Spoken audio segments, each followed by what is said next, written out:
પોરબંદર મેળાનો વિધિવત રીતે ખુલ્લો મૂકવામાં આવ્યો છે। અત્યારે પોરબંદર અને છાયા નગરપાલિકાના અધિકારીઓ અને પદાધિકારીઓ દ્વારા આ મેળાનું ઉદ્ઘાટન કરવામાં આવ્યું।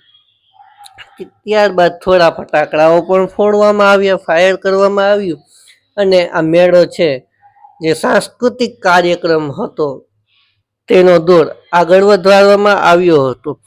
હું અત્યારે થોડી સ્પીચ છે એક સાથે જ કહી દઉં છું, કારણ કે આખા વિડીયોમાં હું તમને બોલીને નહીં કહું, પણ થોડું મ્યુઝિક મૂકી દઈશ।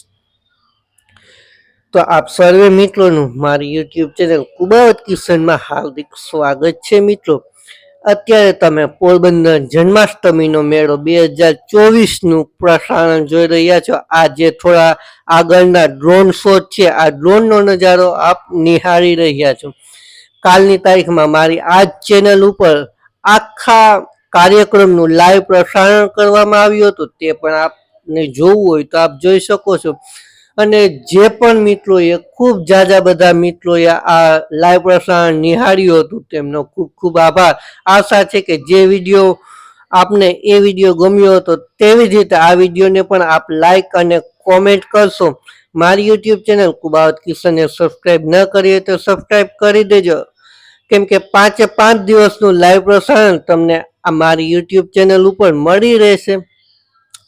અને જે કોઈ મિત્રો પોરબંદર બારોબારથી આજુબાજુમાંથી વિડીયો જોઈ રહ્યા છે તો આપ કોમેન્ટ કરીને અવશ્ય મને જણાવજો કે આપના ગામમાં મેળો કેવો થાય છે અને ક્યારે થાય છે।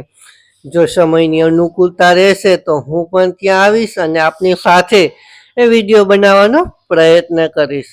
તો અત્યારે જે પોરબંદરનો મેળાનો દિવસનો એટલે કે આ 6 કે 7 વાગ્યાનો સીન છે, ત્યારે પણ પોરબંદર મેળામાં ખૂબ જ ટ્રાફિક હતી। જે રાઇડ્સ હતા તે સાંજે 7:30ના ઉદ્ઘાટન બાદ ચાલુ કરવામાં આવ્યા હતા, ત્યાં સુધી બધી રાઇડ્સ બંધ રાખવામાં આવે, છતાં પણ ટ્રાફિક તમે જોઈ શકો છો, ખૂબ જ બધી ટ્રાફિક છે। તો મિત્રો, હવે હું બોલવાનું બંધ કરી અને મ્યુઝિક છે તે મૂકી દઉં છું, તો આપ મેળો નિહાળો।